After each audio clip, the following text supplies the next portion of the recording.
C'est l'heure du journal de l'Afrique, soyez les bienvenus sur France 24. À la une ce soir, J-1 avant la reprise de la CAN, la Coupe d'Afrique des Nations. La pression commence déjà à monter d'un cran. Le Mali rencontre le Sénégal demain à 17h. Le Mali fait figure d'outsider, mais les supporters ne doutent pas de leur équipe. On les écoutera dans un instant. Les élections législatives au Bénin ce dimanche, les électeurs sont appelés à élire leurs députés et leurs élus locaux. Particularité cette année, des règles plus strictes pour décrocher des sièges. Reportage de nos correspondants à suivre. Et puis à la fin de ce journal, on vous emmène à Madagascar. 3 mois après le renversement du président Radziwiłł par le mouvement de contestation Gen Z, notre correspondante a tendu le micro à ces jeunes. Que pense-t-il de la transition menée par 5 colonels? Reportage à suivre. Les Lions de la Teranga et les Aigles du Mali vont s'affronter demain pour le premier match des quarts de finale de la Coupe d'Afrique des Nations. Dans cette affiche, il y a un favori et un outsider, mais le rugissement des Lions ne semble pas impressionner les supporters des Aigles à Ouadiouf.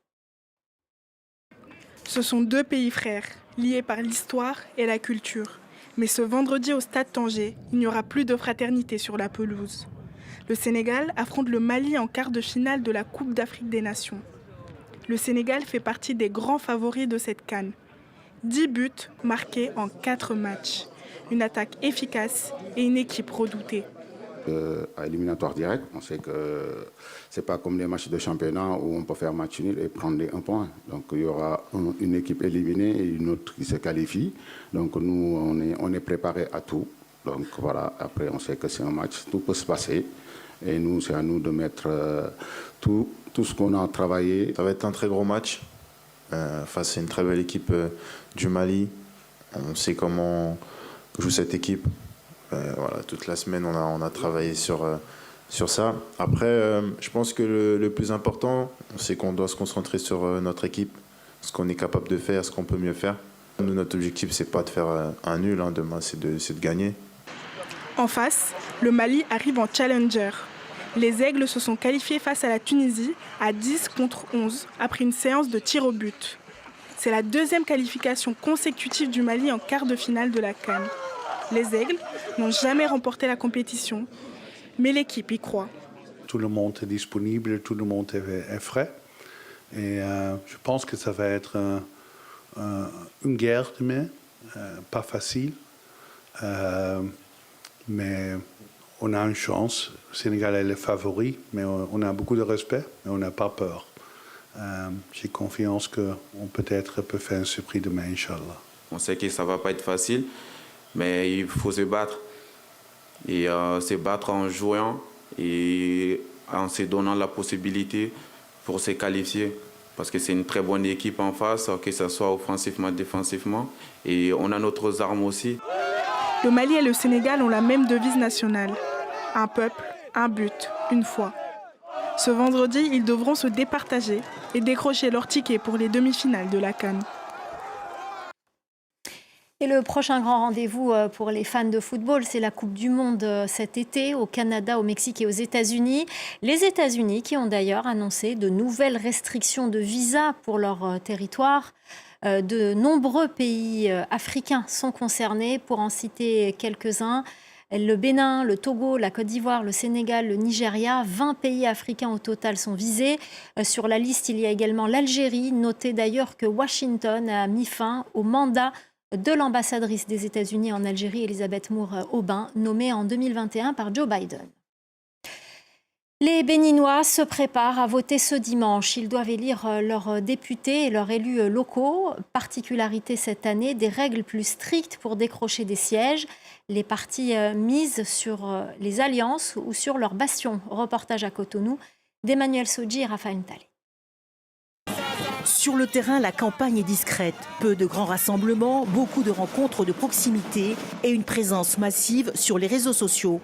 L'enjeu tourne autour d'une nouvelle règle. Pour entrer au Parlement, une liste doit faire 20% des suffrages dans chaque circonscription. Une barre placée haut qui pousse les partis à s'entendre. Pour les démocrates, principal parti d'opposition au Bénin, c'est un moment clé. Avec une option risquée, pas d'alliance. Nous continuons d'être galvanisés.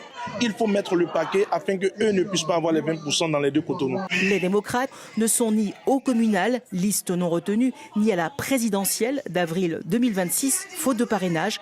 Ce scrutin législatif est leur seul rendez-vous avant les prochaines élections générales en 2033. Les accords politiques deviennent déterminants pour obtenir des sièges. Une coalition déclarée avant le vote permet d'additionner des voix à condition de peser 10% au niveau national. Dans ce contexte, la FCBE, l'opposition dite modérée, absente de l'Assemblée sortante, a signé un protocole d'entente avec les deux partis présidentiels et un accord de coalition parlementaire avec un autre parti de l'opposition modérée, Mouel Bénin. Avec cet accord, nous pouvons avoir les 10% et même dépasser les 10% pour être éligibles au partage des sièges. En face, le camp présidentiel cherche à garder des sièges partout et conserver sa majorité parlementaire. Plusieurs personnalités du pouvoir sont d'ailleurs sur les listes pour mobiliser et capter le vote utile. Quel que soit le bord politique, qu'on soit de la mouvance ou de l'opposition, que nous avons besoin de nous entendre pour relever les défis urgents qui se posent à nos populations. Reste des inconnus, d'abord la participation. Ensuite, les électeurs vont-ils sanctionner une réforme de la Constitution adoptée fin 2025 ou au contraire resserrer les rangs autour des partis présidentiels au nom de la stabilité. Et cela un mois après la tentative de coup d'État du 7 décembre dernier. Réponse ce dimanche. Cette libération en Côte d'Ivoire après plusieurs semaines de détention, le porte-parole du PDCI RDA a retrouvé la liberté. Bredomi Soumaïla, député et porte-parole du principal parti d'opposition, a bénéficié d'une mise en liberté provisoire ce mercredi. La correspondance de Makamar. Après environ 6 semaines de détention, Bredomi Soumaïla, député réélu sous les couleurs du PDCI-RDA, a quitté mercredi le pôle pénitentiaire d'Abidjan. Un autre cas du PDCI-RDA, Innocent Yao, député nouvellement élu, a lui aussi bénéficié d'une libération sous contrôle judiciaire. Cette décision permet aux deux députés élus de recouvrer la liberté encadrée dans l'attente de la suite des instructions. Soumaïla Bredomi est poursuivi pour 18 chefs d'accusation. Il inclut notamment actes terroristes, complot contre l'autorité de l'État, atteinte à l'ordre public, atteinte aux opérations électorales et participation à une manifestation interdite, des faits qu'il conteste. Soumaïla Bredomi avait largement critiqué la candidature du chef de l'État Alassane Ouattara, réélu fin octobre pour un 4e mandat. Il avait également appelé à des manifestations. Selon nos informations, la rentrée parlementaire prévue pour le 16 janvier prochain et verra l'élection du nouveau président de l'Assemblée nationale. On ne sait toujours pas si Soumaïla Bredomi et Innocent Yao pourront y participer. Félix Tshisekedi à Luanda, en Angola, pour la deuxième fois cette semaine. Au menu des discussions avec son homologue, les violences dans l'est de la RDC. Joao Lourenço, président en exercice de l'Union africaine, a appelé à un cessez-le-feu immédiat et demande à la République démocratique du Congo, au Rwanda et au M23 de respecter les accords signés, notamment celui de Washington. Il y a 3 mois, des milliers de jeunes malgaches baptisés Gen Z Madagascar renversaient le président Rajoelina grâce au ralliement d'une partie de l'armée. Depuis, le pays est dirigé par 5 colonels chargés d'organiser des élections d'ici 2 ans. Mais la Gen Z est-elle satisfaite de cette transition? Notre correspondante à Madagascar, Aurélie Couman, les a rencontrés. Ce rond-point de la capitale, un lieu gravé pour Herzou. Membre du mouvement Gen Z, il descend dans la rue pour la première fois de sa vie le 25 septembre dernier. J'ai tourné sur ce rond-point pour sensibiliser les gens qu'il fallait faire quelque chose pour nos droits fondamentaux. Et 3 gendarmes se sont approchés de moi pendant que je faisais ma ronde. Je leur ai montré ma pancarte pour dire on réclame de l'eau et de l'électricité. Et c'est là qu'ils m'ont dit, fais attention petit, fais gaffe, tu devrais rentrer, sinon on va t'embarquer. Identifié comme un des leaders de la Gen Z, Herzou est traqué par la gendarmerie. Pour leur échapper, il se cache dans ce couvent. 3 mois après, c'est la douche froide. La refondation vantée par les nouvelles autorités n'est pas ce qu'il espérait. Après la chute du président Rajoelina, un nouveau gouvernement est nommé sans l'avis de la Gen Z. Donc je ne vois pas vraiment le changement ni la refondation parce que la GenZ Madagascar avait une feuille de route assez claire sur ce qu'on voulait. On attend que le gouvernement ouvre les yeux, qu'ils doivent revenir avec le peuple, mais pas faire quelque chose à huis clos avec l'Assemblée nationale, avec certains politiciens qui posent des questions. Est-ce qu'ils ne sont pas en train de faire dériver le mouvement ? Le nouveau pouvoir à peine installé, l'inquiétude monte. Une dizaine d'organisations de la société civile, dont Arnel fait partie, craignent la continuité de certaines pratiques du passé. C'est un gouvernement qui est en train de naviguer à vue, qui ne sait pas encore qu'est-ce qu'il doit faire et qui décide d'eux-mêmes. Pourtant, le mouvement ne leur appartient pas tout seul. Il faut que ce gouvernement se rappelle qu'ils n'ont pas été élus. De son côté, le gouvernement demande du temps. Ce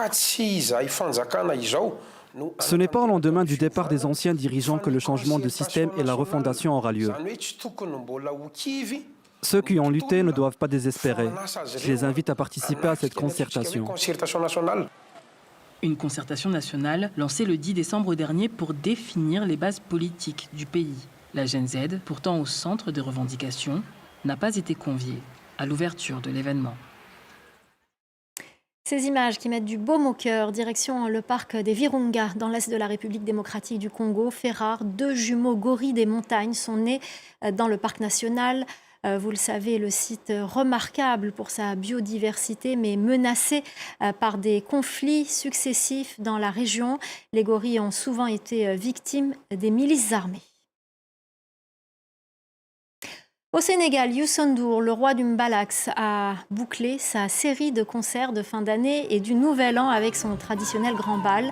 Un moment de communion avec ses fans à Dakar, à la Dakar Arena, pardon. Le grand bal est devenu un rendez-vous incontournable au Sénégal. Écoutez Youssou N'Dour. Le grand bal est parti du Tiosan, donc le club, mon club où on jouait avant.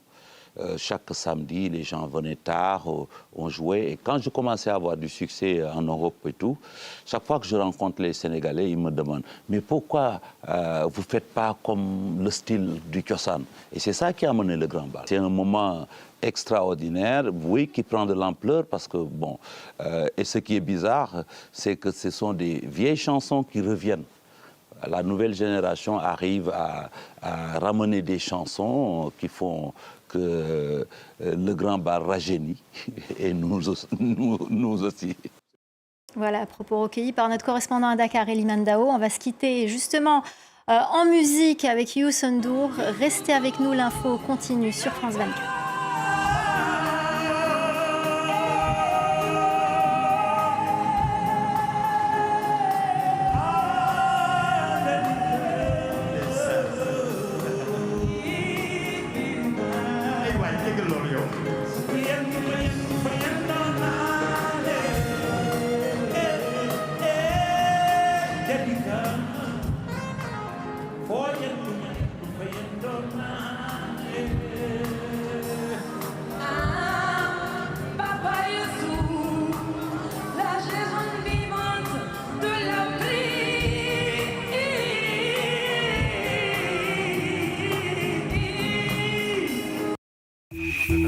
Chaque semaine, Marc Perelman reçoit en tête-à-tête une personnalité au cœur de l'actualité. Aucun accord pour l'instant avec personne. Je dis que nous sommes en discussion. Sur cette base qu'il a eu le soutien populaire. C'est vous qui le pensez. Les personnalités qui comptent s'expriment dans En tête-à-tête sur France 24.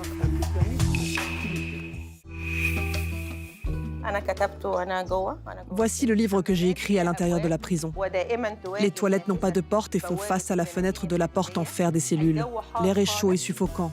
Il n'y a qu'une seule ventilation dans les cellules. Les femmes ne peuvent pas supporter la chaleur. L'injustice, mon ami, nous enlève notre humanité lorsque notre liberté nous est retirée. Reporter, Égypte, de la dette à la prison, à voir sur France 24.